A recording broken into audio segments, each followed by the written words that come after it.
जिनसे मैं न्यायालय को अवगत कराना चाहती हूँ। श्रीमान रामदास गोविंद पोटे ने 17/10/2014 को एक FIR रिपोर्ट दर्ज करवाई। श्रीमान ये FIR की कॉपी मैं आपके समक्ष रखना चाहूंगी। श्रीमान इसमें कहा गया रामदास द्वारा कि रामदास अपनी पत्नी शकुंतला, बेटे विठल, बहू मनीषा, पोती सुहानी के साथ अपने लखनपुर वाले घर में रहते थे। रामदास की एक बेटी थी और उसकी शादी हो चुकी है। श्रीमान रामदास गोविंद का बड़ा भाई नागूराव अपने परिवार के साथ उसी के रामदास के बगल वाले मकान में ही रहते थे। नागूराव के श्रीमान 2 बेटे थे। बड़े बेटे का नाम कबाड़ी था, जिसकी मृत्यु किसी कारणवश हो गई, और छोटा बेटा ये अपराधी संजय है। श्रीमान अपराधी संजय भी अपनी जो बीवी बच्चों के साथ ही नागूराव के घर में रहता था। शिकायत में आरोप लगाया गया है कि 16/10/2014 को अपराध की घटना के लगभग 10 से 12 दिन पहले श्रीमान संजय ने ये घोषणा की थी कि उसके शरीर में भगवान हनुमान का प्रवेश हो गया है। श्रीमान तो इसके बाद संजय ने सभी परिवार के सदस्यों को और जितने भी ग्रामीण वासी थे उनको बुलाकर श्रीमान सभी अपनी पूजा करवाना शुरू करवा दी। श्रीमान संजय का मानना था कि वे बेहद धार्मिक व्यक्ति हैं श्रीमान, और उनमें भगवान का वास है। श्रीमान संजय पर आरोप है कि 16/10/2014 को करीब 9:30 बजे के आसपास जब विठल अपने काम से लौटे तो संजय आधी रात को करीब 1-1:30 बजे के आसपास श्रीमान उनके घर में घुस गए और चिल्लाने लगे कि इस घर में भूत है। श्रीमान उसके बाद इन्होंने परिवार के जितने भी सदस्य हैं उनको थप्पड़ मारना शुरू कर दिया। थप्पड़ मारने के बाद श्रीमान उनको नहाने का आदेश दिया। जब परिवार के किसी सदस्य ने संजय की बात नहीं मानी तो श्रीमान संजय ने रामदास के घर के आंगन में कुएं से जुड़े पंप को चलाया। फिर संजय ने रामदास के परिवार के सभी सदस्यों को पानी से सराबोर कर दिया, पूरी तरीके से उनको भिगो दिया, और इसके बाद श्रीमान विठल को नीचे गिराकर उसके मुंह में पानी का पाइप डाल दिया श्रीमान, और उसकी छाती पर बैठ गए। श्रीमान मैं ये बात स्पष्ट कर दूं कि संजय द्वारा पहले ही ये कह दिया गया था कि जो विठल और संजय के बीच कोई नहीं आएगा। इसके परिवार के किसी भी सदस्य ने वहां पर हस्तक्षेप नहीं करा। श्रीमान पानी की बहुत ज्यादा अधिक मात्रा होने के कारण बहुत ज्यादा मात्रा विठल जो है वो सांस नहीं ले पाए, जिसकी वजह से उनकी मृत्यु हो गई। श्रीमान जैसे ही विठल की मृत्यु हुई तो संजय ने परिवार के जो दूसरे सदस्य हैं श्रीमान उनकी ओर रुख करना शुरू कर दिया। जब वो दूसरे परिवार के सदस्य की तरफ जा रहे थे श्रीमान तो जो रामदास है विठल के पिताजी उन्होंने संजय को रोका, तो श्रीमान संजय ने एक पत्थर उठाकर उनके सर पर मार दिया श्रीमान। उसके बाद उनके सर से खून बहने लगा और वो चिल्लाने लगे। तो श्रीमान जो आसपास के जो ग्रामीण थे पड़ोसी वो सब आए उनकी मदद करने के लिए। तो श्रीमान संजय ने किसी को अंदर नहीं आने दिया और ये कहा कि मेरे अंदर भगवान का वास है, ये कहकर के कोई यहाँ पर अंदर नहीं है, इसलिए श्रीमान किसी कोई अंदर नहीं गया। श्रीमान इसके बाद श्रीमान मुकय वारदात पर पुलिस 10 से 15 मिनट के बाद वहां पर पहुंच गई। श्रीमान मेरा बस इतना आपसे अनुरोध है कि श्रीमान संजय जैसे एक अपराधी हो। ऑब्जेक्शन श्रीमान, मेरे काबिल दोस्त मेरे मुवक्किल को अपराधी कह के ना पुकारे, क्योंकि अभी अपराध सिद्ध नहीं हुआ। इससे पहले भी अपराधी कहा है, मैंने ऑब्जेक्शन नहीं उठाया, ये दूसरी बार कहा गया है श्रीमान। श्रीमान मुझे अपनी पूरी बात रखने दें और वकील साहब ठीक है ना, नहीं अपराधी सिद्ध हो जाएगा। अभी हुआ नहीं है वकील साहब, जी श्रीमान मैं अपने शब्द वापस लेती हूँ। श्रीमान बस मेरे इतना कहना है कि संजय जैसे अंधविश्वासी लोगों को श्रीमान कड़ी से कड़ी सजा दी जाए। संजय नागूराव आप पर दंड संहिता की धारा 302 और 324 के तहत आरोप लगाए गए थे। क्या आप स्वीकार करते हैं कि आपने विठल की हत्या की है?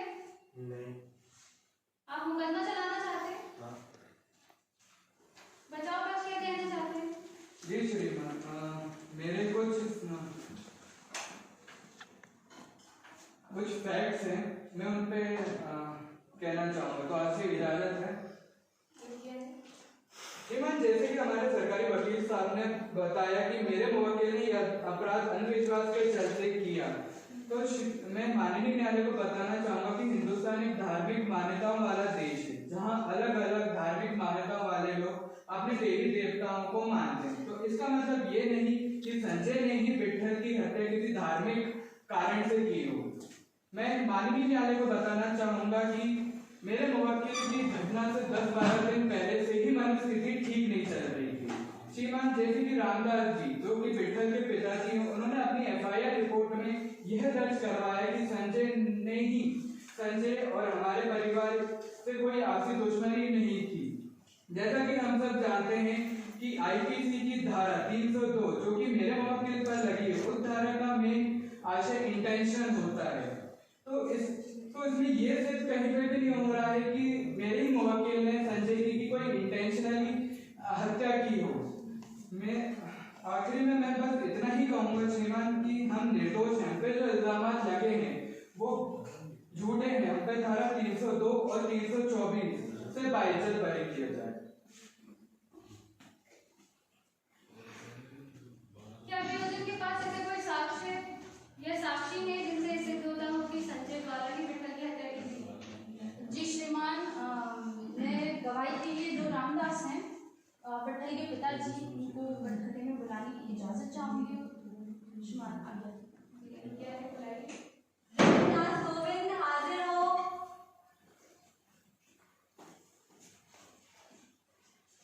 रामदास, आपका पूरा नाम क्या है न्यायालय को बताएं। रामदास गोविंद कोटे। तो रामदास जी बताइए कि 16/10/2014 को और 17/10/2014 की मध्य रात्रि को क्या घटना हुई कि संजय कैसे आपके घर में आया, कैसे उसने पूरी घटना बताएं श्रीमान। दिन संजय आयो एकदम से और एकदम से आके हमें मारने लगो तो हमें कुछ बात नहीं पड़ी। हमें सोच में पड़ गया कि क्या कर रहा हो, और आके फिर कहने लगो कि तुम सब मारो। और मैं भूत भगाने आयो, हनुमान जी ने मुझे दे दो भूत भगाने विट्ठल के शरीर में भूत है वो। हमने नहावे से मैंने कर दी साहब, तो हमारे आंगन में कुआ से पाइप जोड़ो तो मोटर को, तो वहाँ से माने हम सब धो दवा से सब गीलो कर दो हम कर। तो फिर वहाँ के बाद साहब वो विट्ठल के उत्तर गए, वो विट्ठल साइड तो कहने लगा कि विट्ठल और हमारे बीच में कोई मत ही हो, और विट्ठल को भूत भगाना में कोई हमारे बीच में मत ही हो। सब बोले कि फिर वो विट्ठल करने चलो गए साहब। फिर वहाँ जाकर वो विट्ठल के सब ऊपर बैठ गए। विट्ठल ऊपर बैठ गए साहब, हमारे साइड पीछे ही बाकी विट्ठल ऊपर बैठने के बाद थोड़ी देर बाद फिर देखो तो दूसरी तरफ जा रहा था।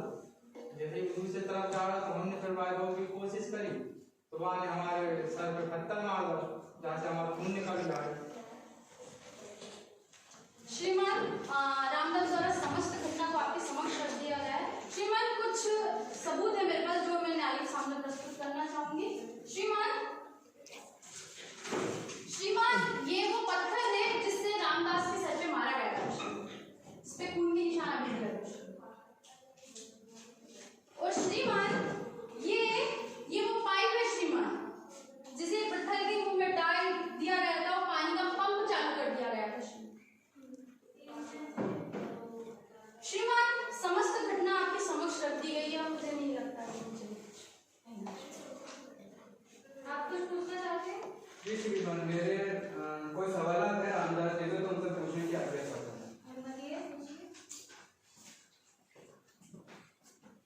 जी रामदास जी, आपका पूरा नाम क्या है? रामदास गोविंद कोटे।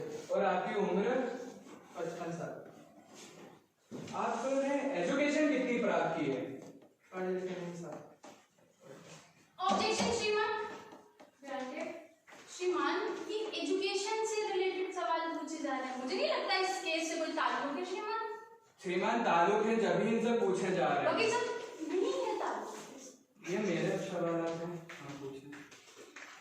आप पढ़े लिखे नहीं हैं। अच्छा, आपका और संजय का क्या रिश्ता है? संजय बड़े भैया को। और काम काज आप क्या करते हैं, मतलब क्या करते हैं, धंधा पानी का? सब खेती किसान। खेती किसान है आप? अच्छा, वो जो घटना हुई थी वो कितने बजे हुई थी? सब रात की 1-1:30 बजे। पक्का याद है आपको? हाँ। और उस टाइम पे आप कहाँ पे थे? घर ही पे ही थे। अच्छा, तो वो घटना हुई थी तो आप उसका मेरे को थोड़ा सा बताएंगे कि घटना क्या हुआ था? सब बताना भी हो रहा। संजय एकदम आयो और आके मारा था वो लोगों ने। पड़ी जो कर रहा हूँ, घबरा से गए थे। मेरे को नहीं था आपको तुम बताया। नहावे के कहने लगो, नहावे को कहने से मैंने कर दी साहब, हमने तो आंगन में पाई गई तो वहां से सबों ने भिगा दो हमारे गाड़ी। हमारा भिगा के बाद फिर कहने लगे संजय और हमारे बीच में कोई आइयो मत, और संजय के अंदर भूते हो हनुमान जी में भेजो भाई भगवान साहब। हमें कुछ पता नहीं पड़ी, हम घर से गए थे तो हमने कुछ करो नहीं, तो संजय का नहीं चलो फिर। तो आपने इसको जब आपको मार भी रहा था और आपको नहला भी रहा था, तो आपने इस पे कोई ऑब्जेक्शन नहीं लिया, पूछा नहीं कि भाई तुम ऐसा क्यों कर रहे हो? साहब हम डर से गए थे ना, जब एकदम से वो ऐसे हुआ। अरे तो पूछना तो चाहिए था, आपने कुछ भी नहीं पूछा, आते थे उसने नहलाने लगा तो आपको। साहब पहले तो मारो तो नवा आते थे, तो पूछा तो होगा कि मार क्यों रहे हो तुम? साहब मुझे जुबान कही ना तो भूत भगा आए। तो भूत को आपने मान लिया, साहब और भी कुछ नहीं कहा, सिर्फ भूत कहा। हाँ साहब भूत भगवान हनुमान जी ने भेजो। अच्छा हनुमान जी को अंधविश्वास आपके तरफ से दिख रहा है? श्रीमान मेरे को पूछने तो दिया जाए, अंधविश्वास आपकी तरफ से दिख रहा है, संजय ने बोला और आपने मान भी लिया। साहब गाँव में का भूत प्रेत देख दिया तो आप विश्वास करें सर गाँव में। दीदी अच्छा तो जब वो आपने जैसा बताया कि उसने मुंह पे पानी का वो डाला, पाइप डाला, तो आपने उसको रोका नहीं, आप वहीं पर ही खड़े थे ना? साहब वो मेरे साइड पीट करके बैठो तो सर, तो आपको देखा नहीं? साहब मुंह में पाइप डाला तो तेल नहीं देखो, पीट करके बैठो तो मैं। मतलब मैं क्या ये समझूं कि आप चाहते थे कि आपका बेटा मर जाए? ऑब्जेक्शन श्रीमान, श्रीमान ऑब्जेक्शन श्रीमान।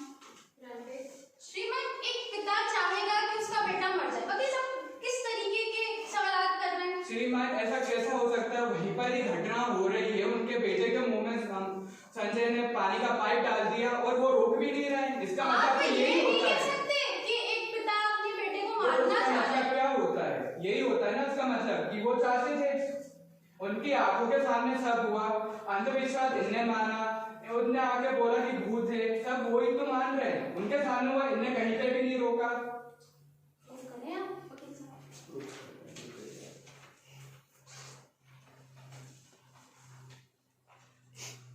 तुमने कोशिश तो बिल्कुल करी होगी ना कि उसको रोके, पकड़े और आसपास के गांव वालों को बुलाएं। हम घबरा से गए थे साहब, हमने सोचा चुप के लिए कला कर रहा हूँ भूत भगा के।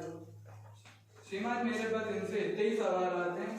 श्रीमान इसमें मैं रोशनी डालना चाहूंगा कि कैसे एक घटना के टाइम पे रामदास जी ऊपर ही खड़े थे, उन्हें रोका बिल्कुल भी नहीं, उन्हें ये भी मान लिया कि भूत है, उन्हें ये भी मान लिया कि इसके संजय के शरीर में भगवान हनुमान आते हैं। ये 2014 चल रहा है श्रीमान, सब इतने पढ़े लिखे, सब इतने ज्ञानी होते हैं आज के टाइम में कि सबको पता है।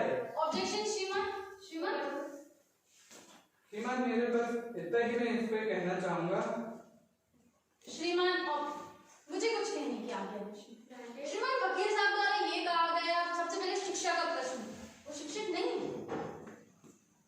तो श्रीमान जब व्यक्ति शिक्षित नहीं है तो वो भूत प्रेत पे विश्वास कर सकता है श्रीमान। वो ग्रामीण व्यक्ति, वो भी पढ़े लिखे नहीं, तो वकील साहब ये नहीं कह सकते कि अंधविश्वास उनकी तरफ से है। श्रीमान पॉइंट ऑफ व्यू जा सकते हैं।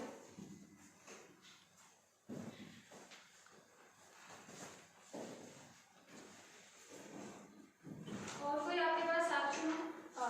जी श्रीमान, श्रीमान मैं डॉक्टर इमरान अली जो कि जिन्होंने भट्टल का पोस्टमार्टम किया था, श्रीमान मैं उनको कृपया में बुलाने की इजाजत चाहूँ। अनुज्ञा है, बुलाइए। इमरान अली हाजिर हो।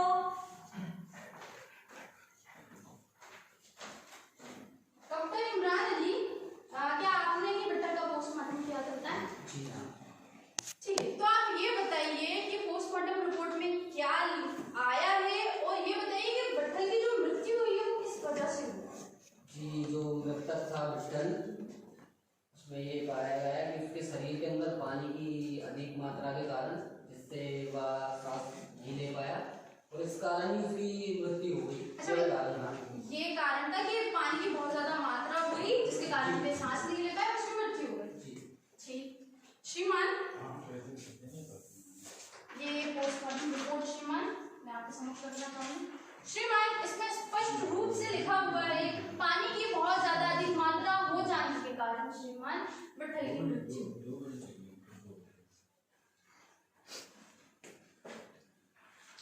श्रीमान मुझे नहीं लगता मुझे इसके आगे कुछ अभी और सवाल हैं वकील साहब देखिए श्रीमान, पहले मैं जज साहब से बात कर रही हूँ, आपसे नहीं।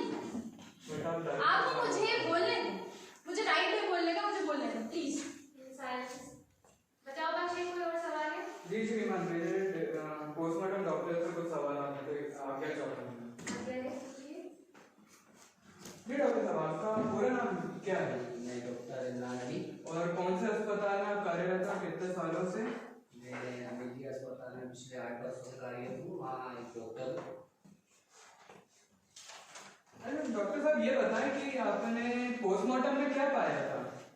पोस्टमार्टम में यही पाया कि जो मृतक था विट्ठल, उसके शरीर के अंदर पानी की अधिक मात्रा होने के कारण जिससे वह सांस नहीं ले पाया और इस कारण ही उसकी मृत्यु हुई। यही कारण रहा उसकी मृत्यु का। और जब मृत्यु हुई तो मृत्यु कितने बजे हो गई थी? यही लगभग 2 बजे के आसपास। और शरीर में कोई घाव मिले थे? नहीं, ऐसे तो मृतक के शरीर पर कोई घाव पाया नहीं था। तो उसने जब रोका होगा, हड़बड़ाया होगा, तो बाहर तो कुछ घाव आए भी होंगे ना शरीर में? नहीं, ऐसे तो कोई घाव नहीं आए। क्या ये कहना सही है कि मृत्यु पानी के प्रेशर या पाइप में डालने से ही हुई है? जी हाँ। श्रीमान, मेरे डॉक्टर साहब से बस इतने ही सवाल हैं। ठीक है, जा सकते हैं आप। आपके और कोई साक्ष्य है? जी श्रीमान पड़ोसी बसंती देवी जी है, परंतु वो किसी कारणवश अभी न्यायालय में उपस्थित नहीं है। कुछ क्षण में वो उपस्थित होंगी तो श्रीमान मैं तब उनको प्रस्तुत करूँगी और उनकी देरी के लिए मैं माफी चाहती हूँ। ठीक है, बचाव पक्ष के पास कोई साक्ष्य है? जी श्रीमान, जब तक इनमें इन्वेस्टिगेशन ऑफिसर को बुलाने की आज्ञा चाहता हूँ। ठीक है, रुक है, बुलाइए। हाजिर हो। जय श्रीमान। जी आपका नाम क्या है? शिवम कुमार। आप कौन से थाने से हैं? थाना चंद्रपुर। आप कब से कार्यरत हैं थाने में? 10 साल। आप मोबाइल वारदात पे कब पहुंचे थे? लगभग 2 बजे के आसपास। पक्का याद है? हाँ। आप ये बताएं कि घटनास्थल पर आप कैसे पहुंचे थे? किसी अनजान का कॉल आया था। अनजान का आपने नाम नहीं पूछा जब आप घटनास्थल पर पहुंचे? जी नहीं। आपने घटनास्थल से क्या देखा था? घटनास्थल पर आपने क्या देखा था? मृतक विट्ठल जमीन पर पड़ा हुआ था। संजय आरोपी चुपचाप गेट पर खड़ा हुआ था। रामदास के सर से खून बह रहा था। बाकी सब FIR में दर्ज है। आपने घटनास्थल से क्या क्या जब्ती करे थे? एक मोटर, पानी का पाइप, एक पत्थर जिस पर खून लगा हुआ था। क्या ये यही एविडेंस है जो ये लगे हुए हैं यहाँ पे? जी बिल्कुल। और तो कुछ तो नहीं छूटा था घटनास्थल से? नहीं। जब आपने संजय को गिरफ्तार किया तो क्या वो भाग रहा था या फिर वहीं पर ही गेट पर खड़ा हो गया था? नहीं, वो चुपचाप खड़ा हुआ था। तो वो भागा नहीं? नहीं। श्रीमान, पॉइंट टू बी नोटेड कि वो भागा नहीं वहां से। कोई और होता तो शायद से भाग जाता, इतना उसके पास टाइम था। आपने संजय को कितनी देर हिरासत में रखा था? ये कोई 9 घंटे। अच्छा, जब आप 9 घंटे आपने उसको रखा तो आपने उससे बातचीत करी होगी, इंटरोगेट करा होगा, तो उसका बर्ताव कैसा लगा था? नॉर्मल ही था। नॉर्मल था, कुछ अलग सा नहीं लगा? बिल्कुल नहीं। श्रीमान, मेरे पास इंस्पेक्टर साहब से इतने सवाल आते हैं। श्रीमान, मैं बस इसमें ये रोशनी डालना चाहूंगा, इसका मेरा फैक्ट है कि जब वो इन्वेस्टिगेशन ऑफिसर उसको गिरफ्तार किया तो वो भागा नहीं वहां से। दूसरी बात, जब हमने बात करी तो उसमें ऐसा कुछ अलग सा नहीं दिखा, कि मतलब नॉर्मल ही बिहेव किया उसने। मैंने बस यही कहना चाहूंगा मैं श्रीमान। अभी उन्हें कुछ पूछना चाहते हैं? नहीं श्रीमान, मेरे कुछ नहीं। ठीक है, जा सकते हैं। और कोई साक्ष्य आपके पास है? जी श्रीमान, मैं साइकियाट्रिस्ट डॉक्टर जिन्होंने जेल में इनका एग्जामिन किया था संजय का, मैं उनको बुलाने की आज्ञा चाहता हूँ। बुलाइए। वैशाली शर्मा, हाजिर हो।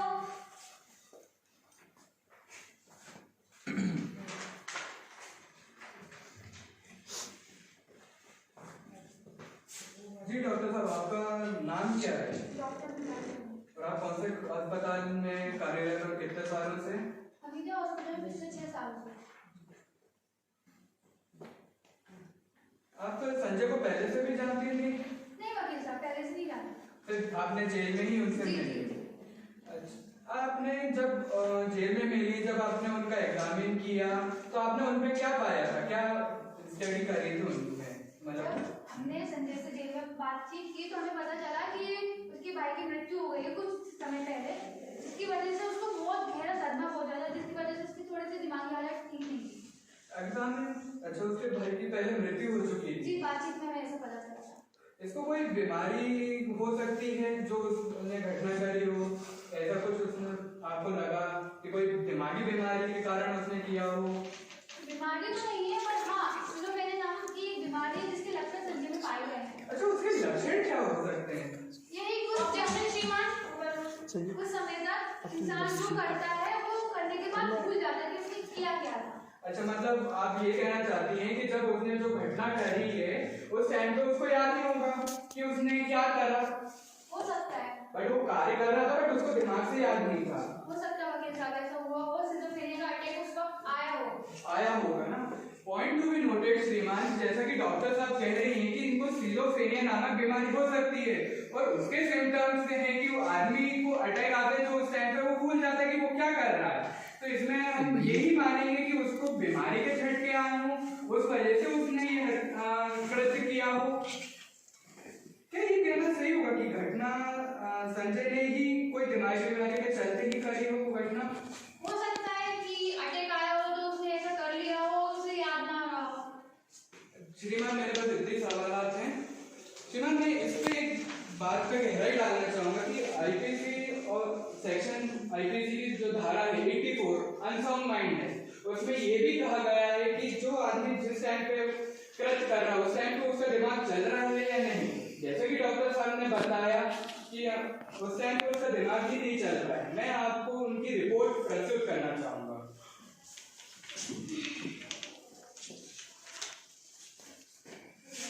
ये उनकी रिपोर्ट है जो उन्होंने जेल में एग्जामिन करते टाइम बनाई है। श्रीमान, इसमें उसकी बीमारी के बारे में लिखा है तो हम यही मानेंगे कि उनका इंटेंशनली तो नहीं था ये करना, क्योंकि एफआईआर में भी यही लिखा हुआ है कि उनकी ऑब्जेक्शन श्रीमान ग्रांटेड। श्रीमान, स्किज़ोफ्रेनिया नामक जो बीमारी का जिक्र किया जा रहा है यहाँ पे, लेकिन बात पत्र में ऐसा कोई जिक्र नहीं है। और श्रीमान, डॉक्टर मिताली शर्मा के लिए हो सकता है श्रीमान, ये नहीं तो आप कैसे प्रूफ करेंगे उसको कि उनका हो सकता है मैं आया भी हो, बल्कि उसको मिताली शर्मा ने बोला ही है कि हो सकता है। मैं मिताली शर्मा से कुछ सवाल करना चाहती हूँ। मिताली शर्मा जी, क्या जो संजय है उनको ये अटैक आया है या ये जो स्किज़ोफ्रेनिया नामक बीमारी है या हो सकती है? आप पहले इसको क्लियर तो नहीं है मैम, पर हो सकती है। श्रीमान, क्लियर नहीं है, हो सकती है नहीं श्रीमान, और ना ही बात करते हुए इस तरीके का कोई जिक्र किया। अगर है तो वकील साहब प्रूफ करें। ये हम प्रूफ करते हैं श्रीमान। जैसे कि इंटेंशनली तो कहीं पे भी ये दिख नहीं रहा है, यहाँ पे प्रोसिक्यूशन ने भी इंटेंशनली प्रूफ नहीं कर पा रहे हैं। बर्डन ऑफ प्रूफ उनके पास भी नहीं है कि वो इंटेंशनली उन्हें हत्या की हो, एक मानसिक बीमारी के चलते ये सब किया गया है। यहाँ पे तो यही प्रूफ हो रहा है कि हो सकता है। ऑब्जेक्शन श्रीमान, मानसिक बीमारी है नहीं वकील साहब, आप करें प्रूफ कि उनको बीमारी है, लेकिन उनको बीमारी डॉक्टर बता रहे हैं कि हो सकता है। आप ये प्रूफ कर देना कि उन्हें इंटेंशनली मारा है, उनकी कोई जाति दुश्मनी तो नहीं थी उनके परिवार वालों से, कोई लड़ाई झगड़ा।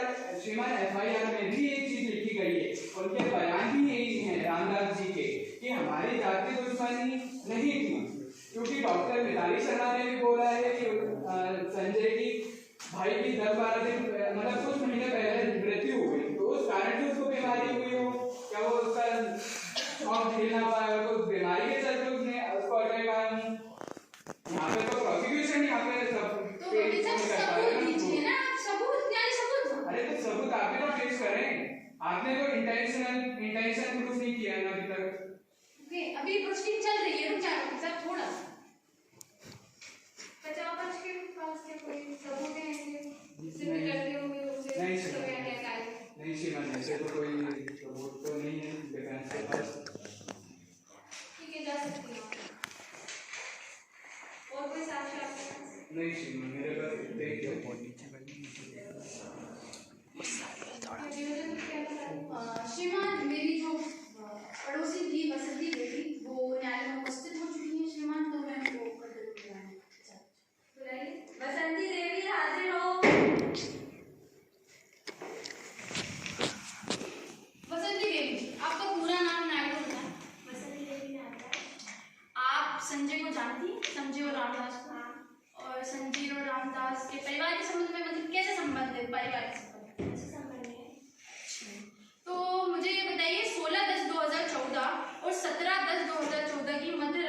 घटना हुई उसके बाद?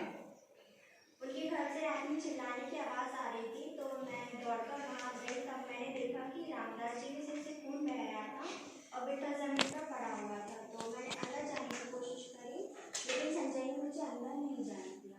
संजय ने आपको अंदर नहीं जाने दिया। ठीक है, तो पुलिस को आपने ही कॉल किया था? कितने टाइम में आपको? 10-15 मिनट। श्रीमान, पॉइंट टू बी नोटेड, श्रीमान संजय द्वारा बसंती देवी को अंदर नहीं जाने दिया। क्यों श्रीमान? ये बचाओ, कुछ पूछना चाहते हैं? जी श्रीमान, मेरे को सवाल आता है, पूछना चाहूँ। जी आपका नाम क्या है? आपका इनसे क्या रिलेशन है? ये हमारे पड़ोसी की भतीजी है। पड़ोसी के भतीजे। और आप क्या इनके मतलब क्या आपका इनका क्या लगता है? पड़ोसी ही है। और अच्छा मेरे को आप ये बताएं कि संजय और जो रामदास जी हैं उनका पारिवारिक संबंध कैसा है? अच्छा। और आप कितने सालों से इनकी पड़ोसी हैं? 18 साल से हैं। तब तो आप बहुत अच्छे से जानती होंगी। जब ये घटना हुई थी उस टाइम पे आप कहाँ पे थे? घर में थी। अच्छा, तो पुलिस को किसने बुलाया था? आपने बुलाया? तो पूरी घटना फिर आपने देखी होगी। नहीं, मैं वहाँ बाद में पहुँची थी। तो चिल्ला चोट की आवाज भी नहीं सुनी आपने? हाँ, आवाज़ सुनी थी, आवाज़ से मुझे गाड़ी में पहुँची। तो पूरी घटना क्या देखी थी जब आपने देखी? यही कि बेटा जमीन पर पड़ा हुआ था। बस यही देखा था ना? अब अभी आपने जैसे वकील साहब को बताया कि उसने अंदर घुसने नहीं दिया, तो आपने पूछा नहीं संजय से? नहीं पूछा। श्रीमान मेरे पास इतने ही सवाल थे। श्रीमान मेरा इसमें यही कहना है कि इनके पारिवारिक संबंध बहुत अच्छे थे। बसंती देवी जी ने भी बताया, क्योंकि ये भी 18 साल से साथ में रह रही है, कोई लड़ाई झगड़ा भी नहीं हुआ है, तो क्यों मारेगा सामने वाला आदमी को? मैं तो यही मानूंगा ना कि श्रीमान न्यायालय की इसकी मनोस्थिति ठीक नहीं चल रही है, जो कि मिताली शर्मा जी ने भी बोला है। मेरे पास इतना ही कहना है श्रीमान।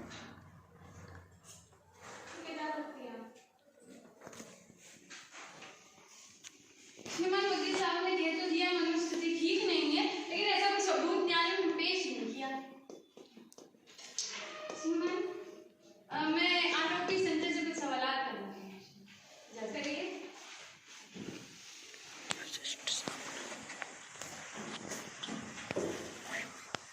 संजय, आपका पूरा नाम? संजय नागराव पोटे। थोड़ा तेज बताएं, थोड़ा। संजय नागराव पोटे। ठीक है। क्या ये कहना सही है कि आपने घोषणा करी थी कि आपके शरीर में भगवान हनुमान का प्रवेश हो गया है? हाँ या ना में जवाब? हाँ। ठीक। क्या ये कहना सही होगा कि आपने अपनी पूजा के लिए अपने परिवार के सभी सदस्यों को और मोहल्ले वालों को इकट्ठा करवाया? हाँ। विट्ठल कौन है? विट्ठल मेरे चाचा का बेटा है, यानी मेरे भाई। और आपके और विट्ठल के संबंध क्या चले? आपसी लड़ाई हो? अच्छा, घटना की रात क्या हुआ मुझे बताएं। 16/10/2014 और 17/10/2014 की जो मध्य रात्रि थी, क्या हुआ? आज मुझे कुछ याद नहीं। थोड़ा सोचने की कोशिश करें, ये नहीं कह सकते आज मुझे कुछ याद नहीं। थोड़ा सोचिए, थोड़ा सा दिमाग पे जोर डालें संजय जी, याद करने की कोशिश करें। मुझे कुछ याद तो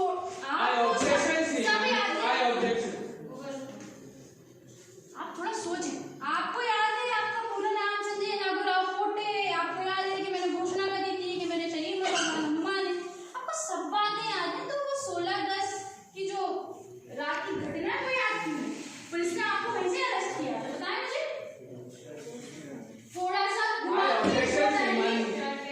ये क्या है कि बार बार उनसे पूछा जा रहा है, उनसे बार बार क्यों निकलवाया जा रहा है कि उनको याद नहीं है? जब सामने वाले को याद नहीं है तो क्यों बार बार प्रोसिक्यूशन उनसे पूछा जा रहा है? वकील साहब, मेरा राइट है पूछने का। आपका पूछने का राइट है। आपने एक बार पूछा, 2 बार पूछा, आप बार बार पूछने जा रही हैं। मैं पूछूंगी वकील साहब। जब उसको याद नहीं है तो वकील साहब आप क्यों पूछ रहे हैं? ये नहीं कह सकते आप न्यायालय में कि याद नहीं, सब याद है। पूछ लेने दीजिए। श्रीमान आप उसकी हालत तो देखिए, वो बोल भी नहीं पा रहा है। नॉर्मल है ना? नॉर्मल है। मानसिक रूप से ग्रस्त है श्रीमान। तो प्रूव करिए ना अगर मानसिक रूप से ग्रस्त है। पूछिए, आप पूछिए। क्या आपको याद आ रहा है?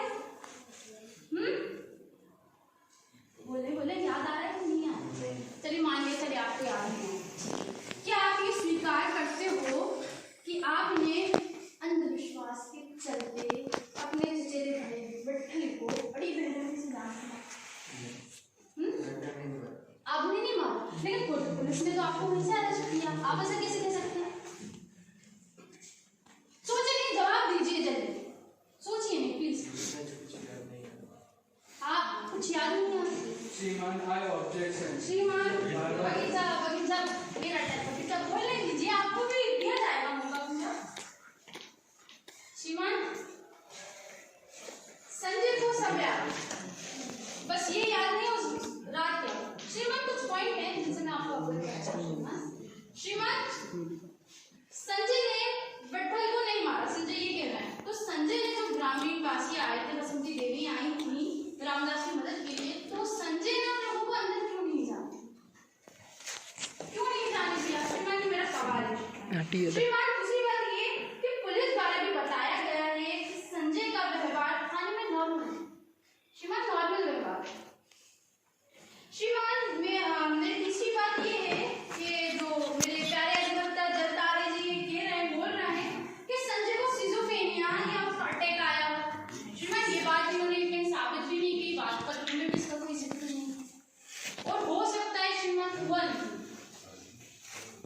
श्रीमान अंत में बस मैं अपनी बात इतनी ही रखना चाहूंगी श्रीमान कि संजय जैसे आरोपी को श्रीमान कड़ी से कड़ी सजा दी जाए, क्योंकि श्रीमान हम अंधविश्वास का पुरजोर विरोध करते हैं। श्रीमान अगर संजय जैसे आरोपी को सजा नहीं होगी तो इस तरह की घटनाएं समाज में ऐसे देखने को मिलती हैं।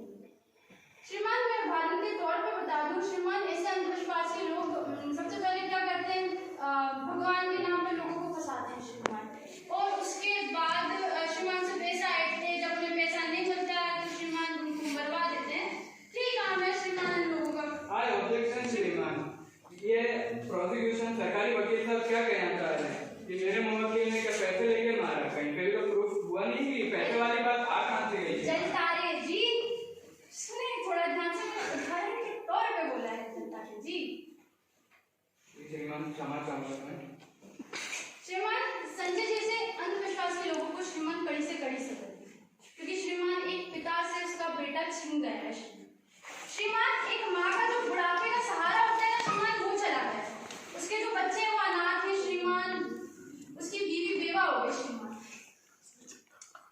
श्रीमान मेरा सिर्फ आपसे सिर्फ इतना अनुरोध है कि संजय जैसे आरोपी को कड़ी से कड़ी सजा दी जाए और श्रीमान विठल को भी साथ। श्रीमान आई रेस्ट माय केस। बचाव पक्ष क्या कहना चाहते हैं? श्रीमान पहले तो मैं एक साइटेशन आपको देना चाहूंगा। ये एक लैंडमार्क केस है, सेक्शन 84 ऑफ आईपीसी का। ये केस है दया भाई छगन भाई Thakkar versus state of Gujarat 1994, जिसमें सुप्रीम कोर्ट ने भी माना था कि सुपरस्टिशन एक डिसीज, उनको एक डिसऑर्डर था जिसको उनको याद नहीं था कि उन्होंने क्या कृत्य करा है, फिर भी उनको उसके सेक्शन 84 के तहत उनको बरी किया गया था। तो श्रीमान मैं भी यही कहना चाहूंगा कि हमारे मुवक्किल को, मेरे मुवक्किल को बाइज्जत बरी किया जाए। मैं इसमें कुछ पॉइंट और ऐड करना चाहूंगा श्रीमान। जब दोनों भाई हैं, दोनों के अच्छे पारिवारिक संबंध है, तो इसमें मारने का इरादा कहाँ से आया? जहाँ पे डॉक्टर मिताली शर्मा ने ये भी बोला कि उनको एक बीमारी हो सकती है सिजोफ्रेनिया, तो मान लेते हैं उसको बीमारी है, अटैक आया हो इसलिए उसने मना किया हो कि कोई अंदर ना आए, क्योंकि वो भागा भी नहीं। ये पुलिस इंस्पेक्टर ने भी बोला कि वो भागा नहीं, उसका बर्ताव अच्छा था। अब जब संजय से बयान लिए जा रहे थे तो बार बार उससे उगलवाया जा रहा था कि बोलिए बोलिए बोलिए। जब एक बार उसको याद नहीं तो बार बार क्यों उससे बुलवाने की कोशिश की जा रही है? यानी इनके पास, प्रोसिक्यूशन के पास कोई फैक्ट्स है नहीं। सर राइट है हमारे पास पूछने का। आपके टाइम पे मैंने कुछ बोला नहीं था, नहीं, ये मेरे मैं बोल रहा हूँ, आप मेरे को बोलने दीजिए। जैसा ये पड़ोसी जो है बसंती देवी, उनने भी यही बोला कि इनके जो पारिवारिक संबंध है वो भी बहुत अच्छे हैं, उसको अटैक आया भी होगा, हम ये मान लेते हैं ना श्रीमान। रिपोर्ट में ऐसा कहीं लिखा नहीं है, बाकी ये लिखा है कि उसको बीमारी हो सकती है, उस टाइम पे आया हो, ये क्यों नहीं माना जाता है? मैं बस इतना ही कहना चाहूंगा कि संजय एक गरीब आदमी, एक बीमारी के चलते किसी निर्दोष को सजा नहीं मिलनी चाहिए। I rest my case. Sanjay Nagurao, सभी तथ्यों से तो ये प्रतीत होता है कि आप ही के द्वारा विठल की हत्या की गई। क्या कहना चाहते हैं?